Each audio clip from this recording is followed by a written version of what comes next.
இந்த மனித உணர்ச்சிகள் இருக்குல்ல, அன்பு, பாசம், ஏக்கம், அப்புறம் அரவணைப்பு, அக்கறை, கோபம், பயம், இது போன்ற உணர்ச்சிகள் இருக்குல்ல, அழுகை, சிரிப்பு, இதெல்லாம் இருக்கணும்னா பெற்றவங்கள எப்போவுமே விட்டு கொடுக்கக்கூடாது. பெற்றவங்கள விட்டு கொடுத்துடவே கூடாது. பெற்றவங்கள வெறுத்து ஒதுக்கிடக்கூடாது. அப்படி நீங்கள் ஒதுக்கிட்டீங்க, பெற்றவங்கள நீங்கள் மதிக்கலைன்னாலே, மதிக்கலை, அவங்கள அவமதிக்கிறீங்க அப்படின்னாலே உங்களுக்கு இந்த உணர்ச்சிகள்லாம் வராது. இந்த அன்பு, பாசம்லாம் வராது. அன்பு, பாசம், அப்புறம் அக்கறை, அரவணைப்பு, சிரிப்பு, அழுகை, இந்த மாதிரி உணர்ச்சிகள் எல்லாமே பார்த்திங்கன்னா நீங்கள் அடிப்படையில் அது எப்படின்னா, பெற்றவங்களுக்கு நீங்கள் எந்த அளவுக்கு அவங்கள விட்டு கொடுக்கக்கூடாது. அதாவது அவங்க நல்லவங்க கெட்டவங்கன்னு சொல்லிவிட்டு நீங்கள் அவங்கள ஒதுக்கக்கூடாது.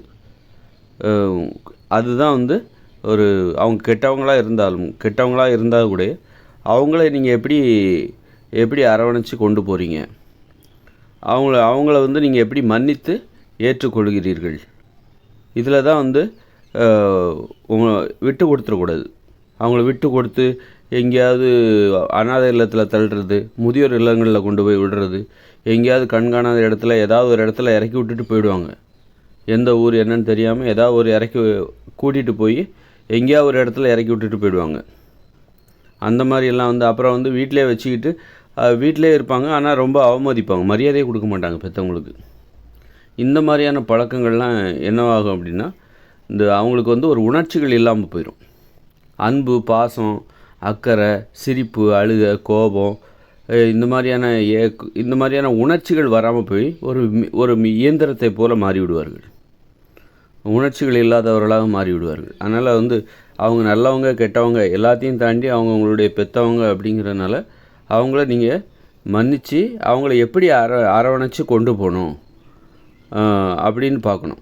ஒரு மருத்துவரை போல், அவங்க கெட்டவங்களாக இருந்தால் நீங்கள் ஒரு மருத்துவரை போல் நடந்துக்கணும். ஒரு மருத்துவர் என்ன பண்ணுவார், எல்லா நோயாளிகளையும் அரவணைச்சு கொண்டு போவார். ஒரு மனநோயாளியாக இருந்தால் கூட ஒரு மருத்துவர் எப்படி பார்ப்பார், ஒரு மனநோயாளியே ஒரு மருத்துவர் எப்படி பார்ப்பார். அதுபோல் சில மனிதர்கள் குணங்களை வச்சு, நம்ம பெற்றவங்க இருக்காங்க அப்படின்னா அவங்களுடைய குணத்தை வச்சு அவங்கள ஒதுக்கிடக்கூடாது. அவங்க குணம் கெட்ட குணமாக இருந்ததுன்னா ஒரு மனநோயாளியை பார்க்குற ஒரு மருத்துவரை போல் அந்த பெற்றவங்களை நீங்கள் பார்க்கணும். ஒரு மனநோயாளியை ஒரு மருத்துவர் எப்படி பார்ப்பார், அந்த மனநோயாளிக்கு சிகிச்சை தருகிற ஒரு மருத்துவர் ஒரு மனநோயாளியை எப்படி பார்ப்பார், வெறுத்து ஒதுக்க மாட்டார். அவருடைய பிரச்சனையை புரிஞ்சுக்கிட்டு அரவணைச்சி அவருக்கு மருத்துவ சிகிச்சை கொடு. அதுபோல் பெற்றவங்ககிட்ட நிறைய தப்பு இருந்தாலும் அப்போ அவங்கக்கிட்ட எப்படி நம்ம அவங்கள மன்னித்து எப்படி அரவணைச்சி கொண்டு போகிறது. ஆனால் எக்காரணம் கொண்டு விட்டு கொடுத்துடக்கூடாது. விட்டு கொடுத்துட்டிங்கன்னா என்ன ஆகும், விட்டு கொடுக்கறது, அப்புறம் அவங்கள அவமதிக்கிறது, அவமரியாதை பண்ணுறது, அவங்களுக்கு தேவையான பணிவிடைகளை செய்ய மறுப்பது, இதெல்லாம் என்ன ஆகுனா உணர்ச்சிகளை இல்லாமல் செய்துவிடும். உணர்ச்சிகள், அன்பு, பாசம், இதெல்லாம் நம்மக்கிட்டேருந்து இல்லாமல் போயிடும். அப்புறம் விசுவாசம், நன்றி உணர்ச்சி, இதெல்லாம் இல்லாமல் போயிடும். பெற்றவங்கள விட்டு கொடுத்துட்டாங்க, அவமதிக்கிறாங்க அப்படின்னாலே ஒருத்தர்கிட்ட நன்றி உணர்ச்சியே இல்லாமல் போயிடும். அதனால் பெற்றவங்களுக்கு தானே முதல்ல நன்றி உணர்ச்சி ஏன்னா அவங்க தானே பெற்று வளர்த்து கொண்டு வராங்க. அப்போ அவங்கக்கிட்ட அவங்கள போய் நீ கெட்டவங்கன்னு சொல்லி, கெட்டவங்களாகவே இருக்கட்டும், கெட்டவங்கன்னு சொல்லி நீ அவங்கள புறக்கணிக்கிற, வெறுத்து ஒதுக்குற, அவமதிக்கிற, அவமானப்படுத்துகிற, அவங்களுடைய தேவையை நீ பூர்த்தி பண்ண மாட்டேன்ற அப்படிங்கும்போது உனக்கு நன்றி உணர்ச்சி இல்லாமல் போயிடும். அதனால் இந்த அன்பு, பாசம் எல்லாமே நன்றி உணர்ச்சியோட வெளிப்பாடு தான். அன்பாக பேசுகிறது எல்லாமே நன்றி உணர்ச்சி தான். அந்த மாதிரி நம்மளை ஒருத்தர் நேசிக்கிறாருன்னா நமக்கு ஒரு நன்றி உணர்ச்சி ஏற்படும், ஒரு விசுவாசம் ஏற்படும், பதிலுக்கு நாம் அவங்கள நேசிப்போம்.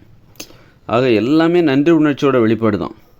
அதனால் நீங்கள் பெற்றவங்கள நீங்கள் நேசிக்கிறத விட்டுட்டீங்க, அவங்கள அவமதிக்கிறீங்க அப்படின்னாலே, புறக்கணித்து ஒதுக்குறீங்க அப்படின்னாலே உங்களுக்கு நன்றி உணர்ச்சி இல்லைன்னு ஆகிடும். அவங்க நல்லவங்க கெட்டவங்க, ஆனால் அவங்க செய்த செயலுக்கு நாம் நன்றியோடு இருக்க வேண்டும். சிறு வயதில் உங்களை பெற்றெடுத்து வளர்த்து ஆளாக்கியிருக்காங்க அப்படின்னா அப்போ அந்த செயலுக்கு நன்றி உடையவர்களாக இருக்க வேண்டும். அவருடைய குணத்துக்கு நீங்கள் அவங்க குணத்தை காரணம் காட்டி ஒதுக்கக்கூடாது. அதே குணத்தோடு தான் உங்களை வளர்த்துருக்காங்க. அவங்க கெட்டவங்களாக இருந்தால் கூட அந்த கெட்டவர்களாக இருந்து தான் உங்களை வளர்த்துருக்காங்க. அப்படி இருக்கும்போது நீங்கள் அதற்குரிய நன்றி உணர்ச்சி கண்டிப்பாக அதுதான் அடிப்படையான நன்றி உணர்ச்சி. பெற்றோர்களிடம் பிள்ளைகள் காட்டுற நன்றி உணர்ச்சி அதுதான். அந்த நன்றி உணர்ச்சி தான் மனிதர்களுக்கான அடிப்படையான நன்றி உணர்ச்சி. அந்த நன்றி உணர்ச்சியே இல்லைன்னா பெற்றவங்களை குறை சொல்லி அவங்கள ஒதுக்குறாங்க, அவமானப்படுத்துகிறாங்க, எங்கேயாவது அனாதை இல்லத்தில் விட்டுறாங்க, முதியோர் இல்லத்தில் விட்டுறாங்க அப்படின்னா அப்போ அந்த பிள்ளைகளிடம் நன்றி உணர்ச்சி இருக்காது. அப்போ எந்தவித உணர்ச்சியுமே இருக்காது. சிரிக்கிறது, அழுகிறது எல்லாமே மனித உணர்ச்சி. இது எல்லாமே அன்பு பாசத்தோட வெளிப்பாடு. சிரிக்கிறது, அழுகிறது, அன்பு, பாசம், அக்கறை, அரவணைப்பு, கோபம், பயம் எல்லாமே மனித உணர்வுகள் அனைத்துமே ஒரு அன்பு பாசத்தை அடிப்படையாக கொண்டதாக இருக்க வேண்டும். அப்படின்னா அந்த அன்பு பாசங்கிறது ஒரு நன்றி உணர்ச்சி தான். நன்றி உணர்ச்சியோட இன்னொரு வெவ்வேறு வடிவங்கள் தான் அன்பு, பாசம் எல்லாமே, கோபம் எல்லாமே. அப்போ அடிப்படையில் அது பெற்றவங்கள்கிட்ட இருக்கணும். பெற்றவங்ககிட்ட தான் உங்களுக்கு அந்த நன்றி உணர்ச்சி இருக்கணும். பெற்றவங்கள என்றைக்குமே விட்டு கொடுத்துடக்கூடாது. பெற்றவங்கள புறக்கணித்து ஒதுக்கக்கூடாது. ஒதுக்கிட்டிங்கன்னா நீங்கள் உங்கள்கிட்ட உணர்ச்சிகளே இல்லை அப்படின்னு ஆகிடும். உங்கள்கிட்ட நன்றி உணர்ச்சியே இல்லை, அன்பு, பாசம் எதுவுமே இருக்காது. உங்களுக்கு சிரிப்பு கூட வராது, அழுக கூட வராது. அந்த மாதிரி ஆகிடுவீங்க.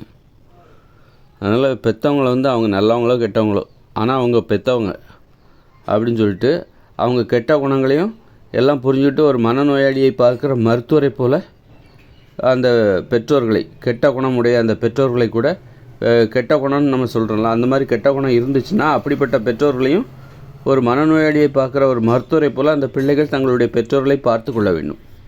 பார்த்து தங்களுடைய கடமை, அந்த அவங்க பெற்று எடுத்து வளர்த்துருக்காங்க அந்த நன்றி உணர்ச்சியை வெளிப்படுத்துவதற்கான சந்தர்ப்பங்களை இப்போ கண்டிப்பாக அவங்க அந்த கடமையாக நினச்சி செஞ்சே ஆகணும்.